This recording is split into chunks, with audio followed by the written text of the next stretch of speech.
Chapter 6, Non-Response and Sample Surveys. The Introduction. Chapters 1 and 2 described how survey researchers use the term non-response for the failure to obtain measurements on sampled units. Sometimes the failure is complete. The person chosen for the sample refuses to cooperate with the survey request. Sometimes the failure affects only one item in the survey measurement. The total failure is termed unit non-response. The partial failure is called item non-response. Non-response can affect the quality of survey statistics. If the non-respondents have different values on variables that are components of the statistic, the value of the statistic on the respondents may differ from that on the total sample. When the departure is a systematic one, endemic to all implementations of the survey design, it is called non-response bias. In most modes of surveys, there are three principal sources of non-response that appear to have different causes: failure to deliver the survey request to the sample person, failure to gain the cooperation of a contacted sample person, and inability of the sample person to provide the requested data. They appear to affect different types of statistics produced by surveys. The three major types of unit non-response. Methodological research has found that three types of unit non-response have distinctive causes and, for many surveys, distinctive effects on the quality of survey 1 statistics. They are: first, the failure to deliver the survey request. Second, the refusal to participate. And lastly, the inability to participate. So we will start with the unit non-response due to failure to deliver the survey request. Non-response due to non-contact or failure to deliver the survey request misses sample persons whose activities make them unavailable in the specific mode of data collection. The key concept is the contactability of sample units, whether they are accessible to the survey researcher. In household surveys, if we knew when people were at home and accessible to us, we could make a successful contact in one attempt. However, the accessible items of sample units are generally unknown. Hence, interviewers are asked to make multiple calls on a unit. Some sample units have access impediments that prevent strangers from contacting them. What predicts how many calls are required to gain first contact in household surveys? There are two principal answers. First, calls in the evening and on weekends are more productive than calls at other times. And second, some populations have different accessibility likelihoods than others. There are systematic differences in non-contact rates across subpopulations in the United States. The easiest households to contact tend to be those in which someone is almost always at home. These include households with persons who are not employed outside the house, either because they are retired, they care for young children not yet in school, or some other reason. One measure of difficulty of accessing different types of persons is the mean number of calls required to achieve the first contact with someone in the household.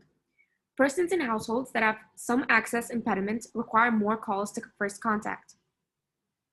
In short, in interviewer-assisted surveys, some of the non-contact arises because of different at-home patterns of subpopulations, as well as the number of different persons in the household.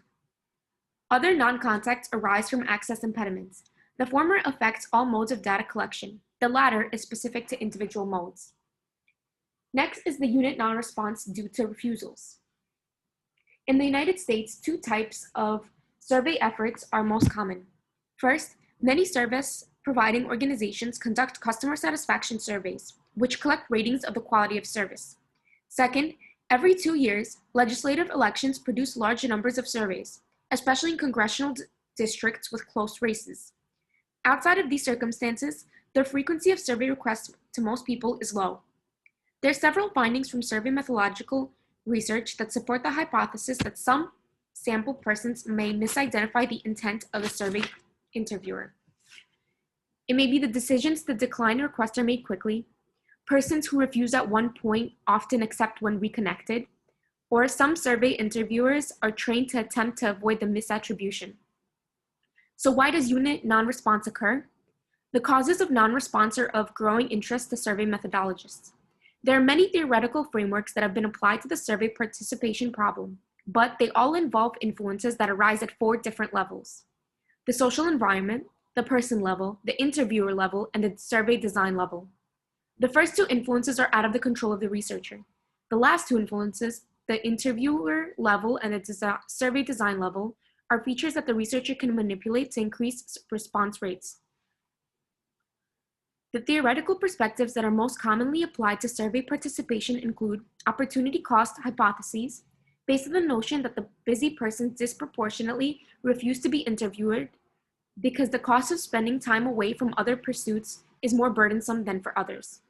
They include notions of social isolation, which influence persons at the high and low ends of the socioeconomic spectrum to refuse survey requests from the major institutions of the society, notions of topic interest, which fuel hypotheses about how the interested disproportionately responding may induce non-response error in key statistics, and notions of over-surveying that suggest fatigue from survey requests. There are many variants of these concepts that arise in different disciplines.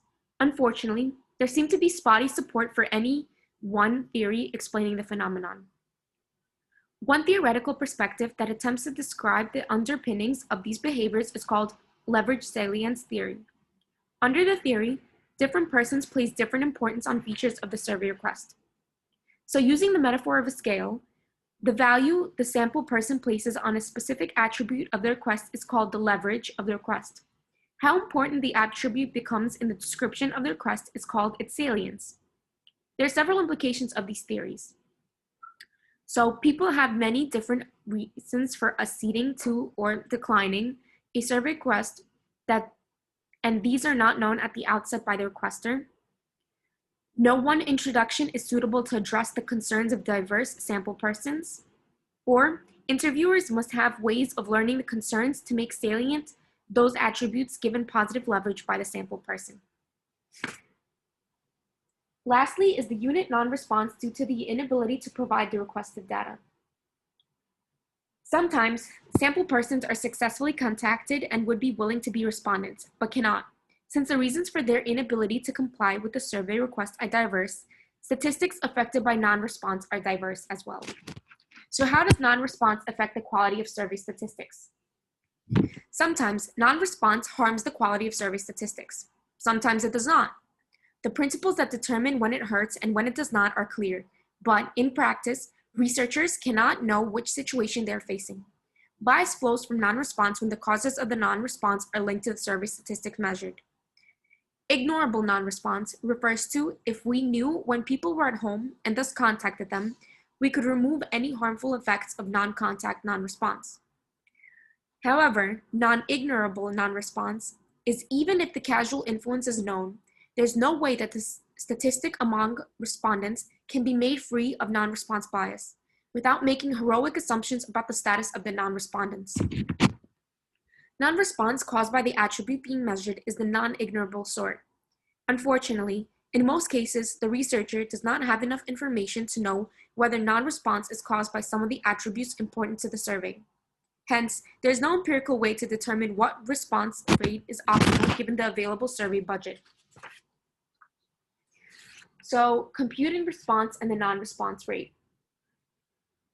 We'll start with the non-response bias, which is expressed as an average of over all samples of y subscript r bar minus y subscript s bar equals ms over ns times y bar r minus y bar m.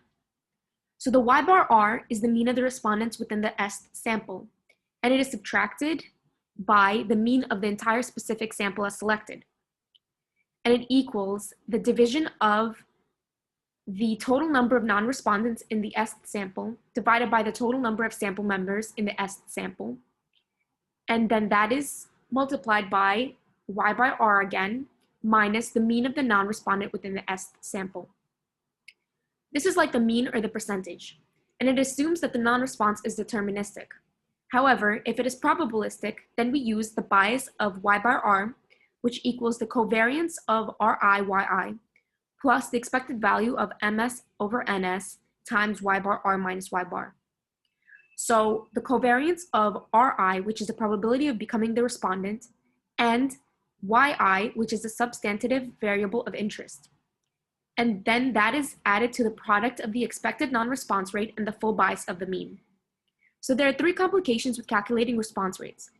Some sampling frames contain units that are not target population members, forcing a screening step to determine eligibility. Some sample frames consist of clusters of sample elements, where the count of elements is unknown at the time of sampling.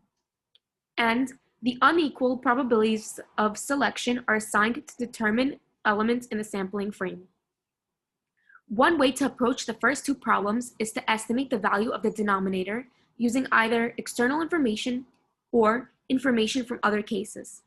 Thus, the response rate may be I over I plus R plus NC plus O plus E of UH plus UO, where I is the complete interview, R is the refusal and the break-off, NC is the non-contact, O are the other eligible, UH is the unknown if the household is occupied, and UO is the unknown of eligibility. And E is the estimated proportion of cases of unknown eligibility that are eligible. So UH plus UO produces a range of response rates within the true response rate must lie. The trends in response rates over time. Some notions of variation in response rates can be attained by examining the trends in response rate over time for ongoing surveys. In general, response rates for other surveys are lower, with academic surveys somewhat lower and private sector surveys considerably lower. Increasing non-response rates are not only a phenomenon of the United States. The item non-response. Item non-response is a severe problem in some kinds of surveys. Item non-response occurs when a response to a single question is missing. The impacts of item non-response on a statistic are exactly the same as that for unit non-response. But the damage is limited to statistics produced using data from the affected items. It often appears that the causes of item non-response are different from those of unit non-response. Whereas unit non-response arises from a decision based on a brief description of the survey, item non-response occurs after the measurement has been fully revealed. The causes of item non-response that have been studied in methodological research include A, inadequate comprehension of the intent of the question, B, judged failure to retrieve adequate information, and C, the lack of willingness or motivation to disclose the information. The tools used to reduce item non-response are reduction of the burden of any single question, the reduction of psychological threat or increase in privacy, and interviewer actions to clarify or probe response. So the design features to reduce unit non-response. In general, the only visible part of the quality impact of non-response is the non-response rate. Hence, much effort of survey researchers has been focused on reducing the non-response rates. Expert interviewers appear to engage the sample persons in extended conversations. The interviewers maintaining interaction in such a way attempt to gain information about the concerns of the sample person. Effective interviewers then tailor their remarks to the perceived concerns of the sample person. This tailoring appears to explain some of the tendency for experienced interviewers to achieve higher cooperation rates than novice interviewers. They carefully observe the verbal and nonverbal behavior of the persons in order to discern their concerns. When they form hypotheses about these concerns, the interviewers tailor their behavior to the concerns. They customize their description of the survey to those concerns. Usually, however, the purpose of the studies is to demonstrate how to achieve higher response rates, whether or not they improve the survey statistics. So we could start with the number and timing of attempts to access the sample person, where in both self-administered questionnaires and interviewer-assisted surveys, it has been repeatedly found that the larger the number of sequential attempts to deliver the survey request to the person, the higher the likelihood of successfully contacting them. The data collection period, where the longer the data collection period, the higher the likelihood that all persons are made aware of the survey request. Interviewer workload, where each sample case assigned to an interviewer requires time to contact. Interviewer observations. The face-to-face mode has a distinct advantage in making contact with sample households, the ability of an interviewer to observe characteristics of the sample unit. Sponsorship. In most countries of the world, the central government survey organizations attain higher cooperation rates than academic or private sector survey organizations. When the sponsor of the survey has some connection to the target population, the strength of the connection is related to the response propensities. Pre-notification.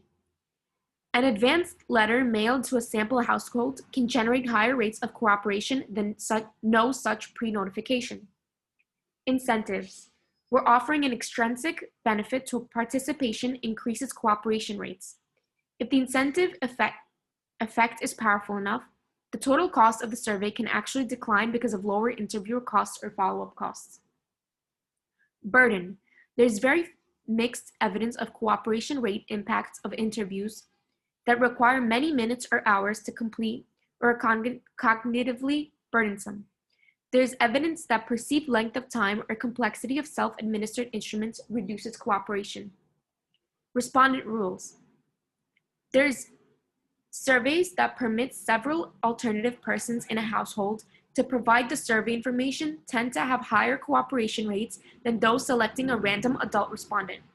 Similarly, surveys that permit proxy reporting having higher response rates than those requiring self-report. Interviewer introductory behavior, especially in telephone surveys. The first few seconds of interview interaction affect cooperation rates. The interviewer household matching. There's no research, but much speculation that matching interviewers with sample persons in a way that improves the likelihood of trust and acceptance of the interviewer improves cooperation. Interviewer switches.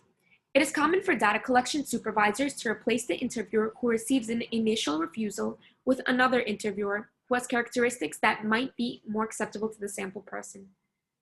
Mode switches. There are many designs that begin with a cheaper mode of data collection and then use more expensive modes for non-respondents from the first mode. Persuasion letters. It is common to send persons who initially refuse to be interviewed a letter reinforcing the serious purpose of the survey and notes that an interviewer will call again on the house to address any concerns. Common practice attempts to tailor the letters to express concerns of the sample unit. Despite the well-developed methodological literature on ways to increase response rates, there are many unanswered research questions. These include, when efforts to interview reluctant respondents succeed, do they provide responses more trained by measurement errors? When do efforts to increase response rates affect non-response errors, and when do they not?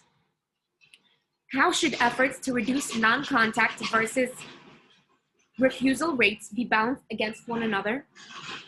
And lastly, considering both sampling error and non-response error, given a fixed budget, when can the researcher justify less than full effort to reduce non-response rates? So the summary. Surveys produce numbers that attempt to describe large populations by measuring and estimating only a sample of those populations. When the designated sample cannot be completed, measured, and estimates are based only on responding cases, the quality of survey statistics can be threatened. There are two types of non-response: unit non-response and item non-response.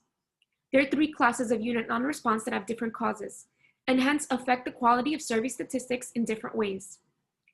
Inability to gain access to the sample unit, failure to gain the cooperation upon delivering of the survey request, and the sample unit's inability to provide the data sought. An important remaining challenge to survey researchers regarding non-response is determining when it decreases the quality of survey statistics and when it does not. More research is needed on this issue. Without it, there's no guarantee that efforts to increase response rates are wise, and there's no way to justify being satisfied with low response rates.